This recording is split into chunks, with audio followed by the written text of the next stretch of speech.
अस्सलामु अलैकुम वरहमतुल्लाहि वबरकातुह। मोहतरम भाइयों, बुज़ुर्गों, दोस्तों, एक किताब का मैं आज मुताला कर रहा था। उसके अंदर एक मज़मून ऐसा पढ़ने के लिए मिला जिसने मेरे दिल को ऐसा हिला के रख दिया, झंझोड़ दिया पूरी तरह से। तो अल्लाह के नबी सल्लल्लाहु अलैहि वसल्लम ने फरमाया कि मोमिन की ये शान होती है कि मोमिन अपने लिए जो पसंद करता है अपने भाइयों के लिए भी वही चीज़ को पसंद करता है। तो मैंने सोचा कि भाई इस किताब के अंदर जिस मज़मून ने मुझे पूरी तरह से झंझोड़ दिया है, चलो मैं आपको भी पढ़कर सुनाता हूँ ताकि आपको भी उससे इंशाअल्लाह कुछ ना कुछ नफ़ा ज़रूर होगा। और किताब का नाम ये है सवानेह मौलाना यूनुस साहब रहमतुल्लाह अलैह। हज़रत मौलाना मोहम्मद यूनुस साहब पूना वाले रहमतुल्लाह अलैह के हालात ज़िंदगी। और किताब के जो मुअल्लिफ़ है वो हमारे उस्ताद मोहतरम हैं हज़रत मुफ्ती मोहम्मद शाकिर ख़ान साहब कासमी, मोहतमिम व शेखुल हदीस, जामिया मदरसा बैतुल उलूम कोंढवा पुणे।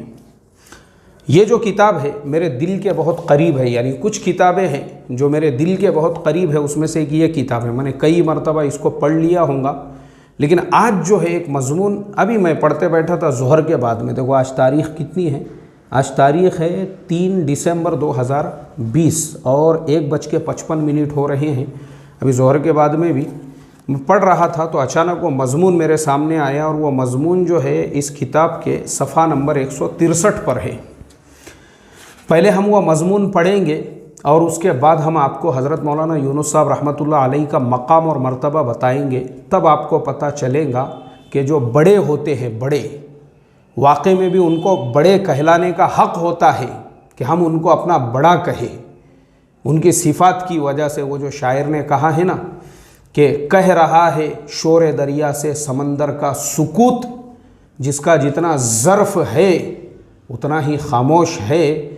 और किसी दूसरे शायर ने कहा है कि तालाब तो बरसात में हैं हो जाते हैं कम ज़र्फ़, और बाहर कभी आपे से समंदर नहीं होता। आपको ये मज़मून सुनने के बाद ऐसा ही लगेगा। ये जो मज़मून है ये हमारे हज़रत मुफ्ती शाकिर ख़ान साहब ने इसको उन्वान दिया हुआ है मरकज़ में अपने से कम उम्रों से भी मुसाफ़हा करते थे। और ये जो मज़मून है इस किताब के सफ़ा नंबर 163 पर है। अच्छा, ये किताब जो है अलग अलग कुतुब खानों से छपी है, लेकिन मेरे पास जो छपी हुई है ये फ़रीद बुक डिपो की है। मज़मून इस तरह से है, जब भी मरकज़ निज़ामुद्दीन हाज़री होती तो जोड़ के इख्तिताम पर दुआ के बाद आए हुए मेहमान मुसाफ़हा करके रुख़्सत होते हैं। ये मख़सूस मुसाफ़हा मिन वजही ही इस बात का भी अमली सबूत होता है कि हम जिनसे मुसाफ़हा कर रहे हैं उनके मुती' व फरमाबरदार है और उनसे मुत्तफ़िक़ है। जुमलों पे गौर कीजिए आप और थोड़ा ध्यान दीजिए। हमारे हज़रत मुफ्ती साहब ने लिखा है कि ये जो जुमला लिखा हुआ है कि हम जिनसे मुसाफ़हा कर रहे हैं उनके मुती' व फरमाबरदार है और उनसे मुत्तफ़िक़ है, यानी जिनसे आखिरी मुसाफ़हा आपका हो रहा है।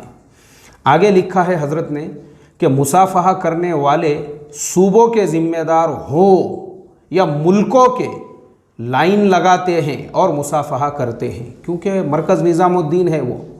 वहाँ पे जो है आप चाहे अपने तालुक़े के बड़े हो, ज़िले के बड़े हो, सूबे के बड़े हो, मुल्क के बड़े हो, वो आप अपने गांव में हैं, वहाँ पे तो सब लाइन में खड़े हुए हैं हज़रत से मुसाफ़हा के लिए।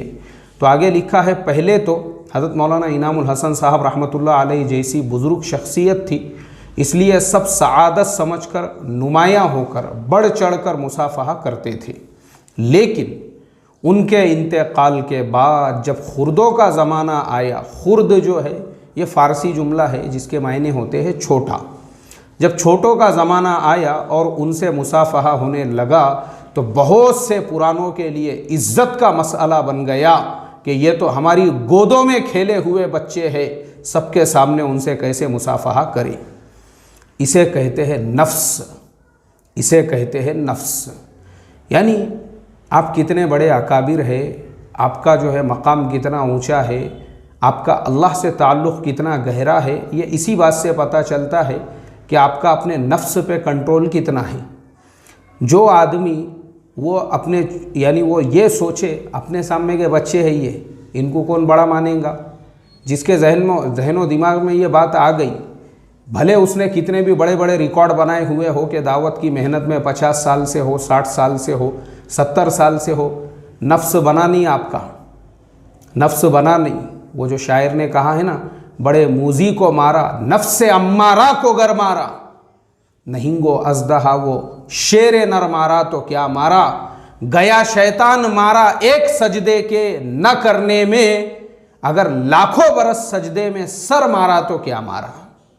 असल तो नफ्स का मारना है, और यहाँ नफ्स मरने को तैयार नहीं था।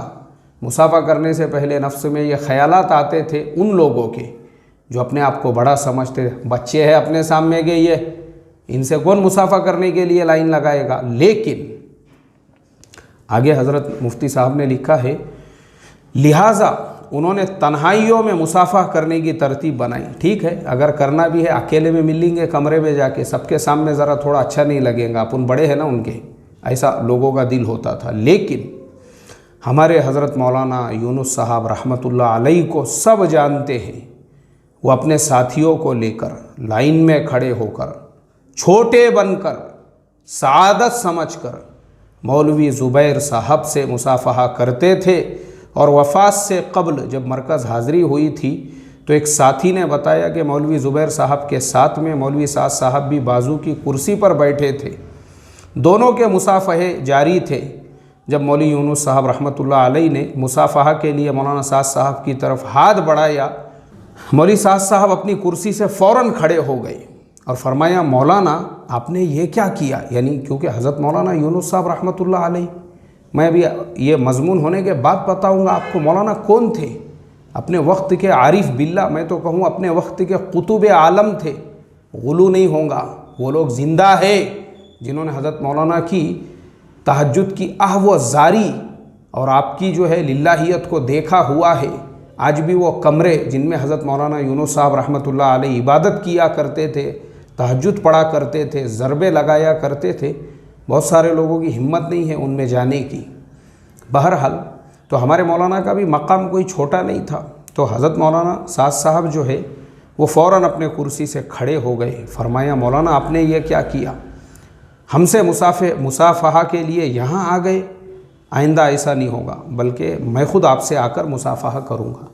देखो ये होते हैं बड़े, बड़ों का बड़ापन ये होता है, इनको बड़े बोलते हैं। हम ऐसे ही हर सबक के अंदर मौलाना यूनुस साहब रहमतुल्लाह अलैह के जो हवाले देते हैं और मौलाना की बातें जो नक़ल करते ऐसे ही नहीं करते हैं। हमारे रगों के अंदर मौलाना बैठे हुए हैं और उनके बयानात बैठे हुए हैं, क्योंकि ये तवाज़ो, ये आजिज़ी, और वो सिखा कर गए अपने साथियों को, छोटों के साथ में भी। जहाँ दूसरे भी बड़े आते थे उनको अपनी शान के ख़िलाफ़ लगता था आम लोगों के सामने मुसाफहा करना, और हमारे मौलाना अपने साथियों की पूरी लाइन लगा कर सब जो है हज़रत मौलाना ज़ुबैर साहब से और हज़रत मौलाना साद साहब से मुसाफहा किया करते थे। तो हज़रत जी मौलाना साद साहब ने ख़ुद खड़े होकर फरमाया, नहीं नहीं नहीं, ऐसा नहीं होगा, आपका मकाम और मर्तबा, हम खुद आपसे आकर मुसाफहा करेंगे। ये हमारे हज़रत जी का बड़ापन है। आगे मुफ्ती साहब ने लिखा, इसी तरह उनके बयान पर इब्तिदा में बहुत से पुराने ची बजबी होते, तबसरे करते और अपने साथ आए हुए इलाके के साथियों में उनकी बात को बेवज़न करने की कोशिश करते, इसलिए कि मौलवी साद साहब की खरी खरी बातों से उनके तबलीगी रसूम और रिवाज को ठेस पहुंचती थी, कलाई खुलती थी। लेकिन हमारे हज़रत मौलाना यूनुस साहब रहमतुल्लाह अलैह सआदतमंद आम मोहताज आदमी की तरह पूरे मजमे के साथ बैठकर मुकम्मल बात सुनते, 100% इताअत का सबूत देते और बाद में भी कोई तबसरा ना करते। अल्लाहुम्मा रज़ुक़ना इत्तिबाअह। मोहतरम दोस्तों, क्या बातें लिखी। अच्छा, ये किताब जो है 2002 की है, मतलब आज से तकरीबन ये किताब 18-19 साल पुरानी है। अब देखो इसके अंदर क्या जुमले लिखे हुए हैं हमारे मुफ्ती साहब ने, यानी ये सारी बातें जो लिखी हुई है कि उस ज़माने में भी बहुत सारे, क्योंकि मेरे मोहतरम दोस्तों सबसे बड़ा जो मसला होता है ना, नफ्स का होता है। और इंसान जो है दावत के काम में जब वो आगे बढ़ता है या उसको ऐसा लगता है कि अब मैं अकाबिर बन गया, ज़िम्मेदार बन गया, बुज़ुर्ग तो अब बन ही गया मैं, उस वक्त में क्या होता है اس کو جو ہے نا اپنی شان کے خلاف لگتا ہے. ایسے جو حضرت جی مولانا سعد صاحب تو اس وقت میں ان کی عمر تو اور بھی کم ہوں گی.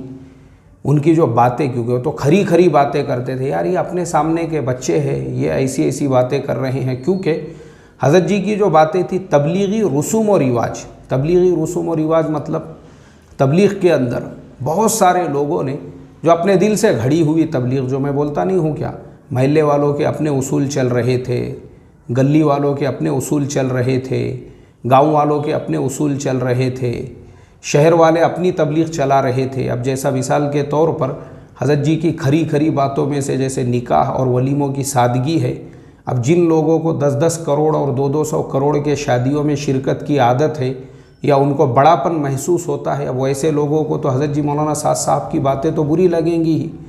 ویسے اکابر جن کو خود اپنے ولیمے اور اپنے بہن بیٹیوں کے نکاح خوب عالی شان دھوم دھڑاکے کے ساتھ میں عام دنیا داروں کی طرح سے اپنے جو ہے دکھاوے کی عادتیں ہوں گی اور پورا دنیا داری پن جو ہے اندر گھس گیا ہوا ہوگا، حضرت جی کی باتیں تو کھری کھری لگنے ہی والی ہے نا بھائی.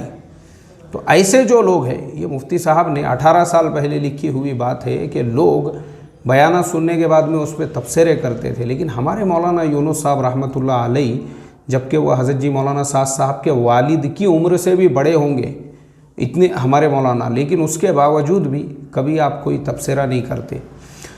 اور مولوی سعد صاحب کو بھی سب نے دیکھا، جب بیان کرنے کے لیے آتے تو مولانا یونس صاحب رحمۃ اللہ علیہ کے لیے جھکتے.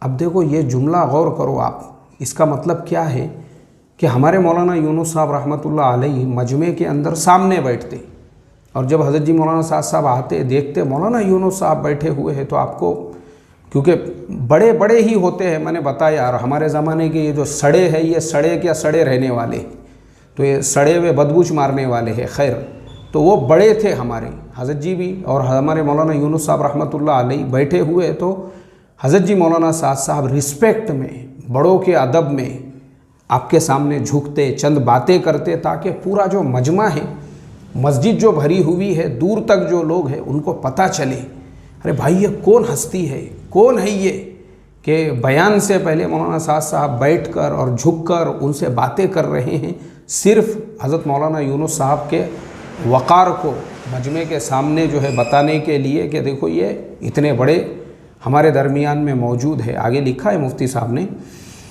کہ مولانا یونس صاحب اور مولوی سعد صاحب کو بھی سب نے دیکھا، جب بیان کرنے کے لیے آتے تو مولوی یونس صاحب کے لیے جھکتے، پوچھتے، کچھ سرگوشی کرتے، مجمع کے سامنے مولانا کی عظمت کا عملاً اعتراف کرتے اور آگے جا کر بیان شروع کرتے. اللہ تبارک و تعالی ان پر بھی رحم کرے اور ان پر بھی، آمین. محترم دوستو، یہ تھے ہمارے مولانا یونس صاحب رحمۃ اللہ علیہ جو اپنے چھوٹوں کے ساتھ ایسا حسن سلوک کیا کرتے تھے. اور میں آپ کو بتا دوں، ابھی جو نوجوان بچے ہیں نا آج جو آپ پورے مہاراشٹرا میں یہ جو دینی فضا دیکھ رہے ہو، ضلع ضلع میں بڑے بڑے مدارس، تعلقوں میں بڑے بڑے مدارس، یہاں تک کہ بستیوں میں بڑے بڑے مدارس، گلی کوچوں میں مکاتب کا نظام، اور ماشاءاللہ مساجد پوری بھری ہوئی ہے. گاؤں کھیڑوں میں بھی اتنی بڑی بڑی مسجدیں کہ مسجدوں میں جگہ نہیں پڑ رہی ہے. بعض جگہوں پر 2-2 3-3 مرتبہ جماعتیں ہو رہی ہے. شہروں کے اندر، بستیوں میں پورا دین کا ماحول ماشاءاللہ، اور چہروں کے اوپر داڑیاں اور سروں کے اوپر ٹوپیاں اور بدن کے اوپر سنت لباس، ایک فضا بنی ہوئی ہے دینی. پہلے جو بدعت و خرافات شادی بیاہ میں بینڈ باجے اور دھنگانے اور ڈی جے جو ہوا کرتے تھے، سب آج ختم ہو چکے ہیں. آج اس کا نام و نشان بھی باقی نہیں رہا. یہ ہمارے مولانا یونس صاحب رحمۃ اللہ علیہ کی محنت اور قربانیوں کا نتیجہ ہے. مہاراشٹرا کا کوئی گاؤں ایسا نہیں ہے، کوئی تعلقہ ایسا نہیں ہے، کوئی ضلع ایسا نہیں ہے، کوئی بستی ایسی نہیں ہے جس کو حضرت مولانا نے محنت کا میدان بنا کر وہاں کا سفر نہ کیا ہو. اور صرف مہاراشٹرا نہیں بلکہ مہاراشٹرا کے اطراف کے علاقے بھی حضرت مولانا یونس صاحب رحمۃ اللہ علیہ کی محنت سے سرسبز و شاداب ہو گئے. جانی قربانیاں، مالی قربانیاں، ہر اعتبار سے حضرت مولانا نے اپنی زندگی پوری طرح سے، وہ خود آپ دعا کیا کرتے تھے، اے اللہ کرتے کرتے مرنے والا اور مرتے مرتے کرنے والا بنا. زندگی تو پوری اللہ کے دین کی محنت کرنے میں گزر گئی، اور انتقال بھی جو ہوا سولاپور کے اجتماع کی محنت کے لیے سولاپور میں تھے، وہیں پہ آپ کا انتقال ہوا. انا للہ و تو میرے محترم دوستو، خلاصہ کلام یہی ہے کہ ہمارے مولانا یونس صاحب رحمۃ اللہ علیہ کو بھی اپنے جو چھوٹے ہیں ان سے کتنی محبت تھی، کتنا تعلق تھا، اور آپ جو ہے حضرت جی مولانا سعد صاحب، حضرت مولانا زبیر صاحب، ان لوگوں کے ساتھ کیسی دلی محبت رکھا کرتے تھے۔